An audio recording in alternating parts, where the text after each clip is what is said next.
अस्सलाम वालेकुम viewers, welcome to Food map.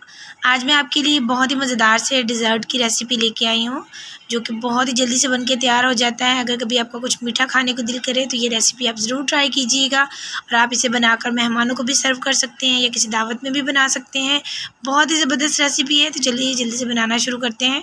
अगर आप मेरे चैनल पर नए हैं या आपने अभी तक मेरे चैनल को सब्सक्राइब नहीं किया तो इस रेड कलर के बटन को प्रेस कर दीजिए और साथ दिए गए बेल आइकन को भी प्रेस करके ऑल पर सेट कर दें, ताकि मेरी हर आने वाली वीडियो का नोटिफिकेशन आप तक पहुंच सके। वीडियो अच्छी लगे तो उसे लाइक और शेयर कीजिए। सबसे पहले एक बाउल में हम डालेंगे आधा कप मलाई। ये दूध से उतरी हुई मलाई है। हमने 1 से 2 दिन की मलाई यूज़ करनी है, इससे ज़्यादा पुरानी मलाई यूज़ नहीं करनी। अब हम इसमें शामिल कर देंगे 1 खाने का चम्मच पिसी हुई चीनी। आप चाहें तो दानेदार चीनी का यूज़ भी कर सकते हैं। पिसी हुई चीनी थोड़ा जल्दी इसमें मिक्स हो जाएगी। इसके बाद हम इसमें शामिल करेंगे 2 से 3 खाने के चम्मच बारीक कटे हुए बादाम, 2 से 3 खाने के चम्मच बारीक कटी हुई खजूरें और इन सारी चीज़ों को अच्छी तरह मिक्स कर देंगे।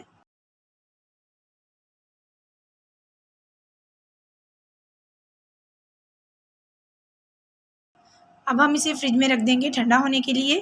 तो चलते हैं हम अपने नेक्स्ट स्टेप की तरफ। तो एक पैन में हम डालेंगे 2 कप दूध। आप उबला हुआ कच्चा कोई सा भी दूध यूज़ कर सकते हैं, बस ये ठंडा होना चाहिए। अब हम इसमें डालेंगे 1/4 कप चीनी,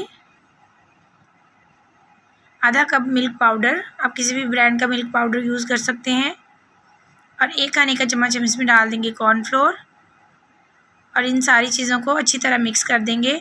इसमें किसी भी किस्म के लम्स नहीं होने चाहिए। इसे अच्छे से मिक्स करने के बाद हम इसे पकाएंगे। तो फ्लेम हमने ऑन कर दी है। इसके बाद हम इसमें शामिल कर देंगे 2 से 3 सब्ज़ इलायचियाँ और इसमें हम मुसलसल चम्मच चलाते रहेंगे जब तक कि इसको बॉयल ना आ जाए। तो ये देखिए इसको बॉयल आ गया है और ये पहले से गाढ़ा भी हो गया। हमने इसको बहुत ज़्यादा थिक नहीं करना। तो ये देखिए इसकी कंसिस्टेंसी चेक कर लें। बस अब हम इसे उतार लेंगे और इसे ठंडा होने देंगे। तो यहाँ पे हमने लिए हैं 2 ब्रेड के स्लाइस, इसके किनारे हम उतार लेंगे।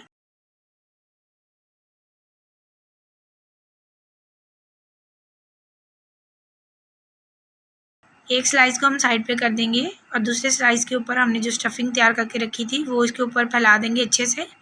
बहुत ही मज़े की रेसिपी है और झटपट तैयार होने वाली है। सिर्फ 8 से 10 मिनट लगेंगे इसको तैयार होने में।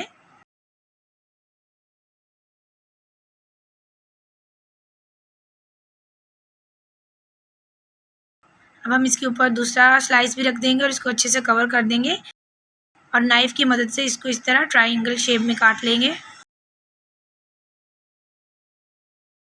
ये देखिए इस तरह से। तो यहाँ पे हमने लिए एक सर्विंग ट्रे, इसमें हम ये स्लाइस इस तरह सेट करते जाएंगे।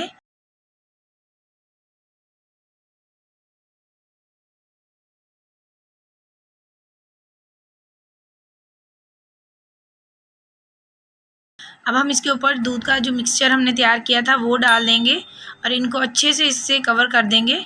हमने ध्यान रखना है कि ये जो मिक्सचर हमने तैयार किया है वो हल्का सा नीम गर्म होना चाहिए, ताकि जो ब्रेड है इसको अच्छे से सोक कर ले। अब हम इसको थोड़े से बारीक कटे हुए बादाम के साथ गार्निश कर देंगे इस तरह से। आप अपनी मर्ज़ी से किसी भी तरह से इनको डेकोरेट कर सकते हैं। अब हम इसे फ्रिज में रखेंगे ठंडा होने के लिए। तो लीजिए व्यूअर्स, हमारा बहुत ही मज़ेदार सा डिज़र्ट तैयार है और ये देखिए देखने में कितना मज़े का लग रहा है। तो खाने में तो ये बहुत ही टेस्टी बनता है और आपने देखा है इसको बनाना बिल्कुल भी मुश्किल नहीं है। कोई भी इजीली इसे बना सकता है। ये मैं आपको चेक करवाती हूँ। ये देखें, बहुत ही ज़बरदस्त सी रेसिपी है। आप इसे ज़रूर ट्राई कीजिएगा। आप इसे दावत पे बनाएं या अपने लिए बनाएं, झटपट तैयार होने वाली रेसिपी है। तो जाने से पहले मेरे चैनल को ज़रूर सब्सक्राइब कर दीजिएगा, लाइक और शेयर भी कीजिएगा। मिलते हैं नेक्स्ट वीडियो के साथ। इजाज़त दीजिए, अल्लाह हाफ़िज़।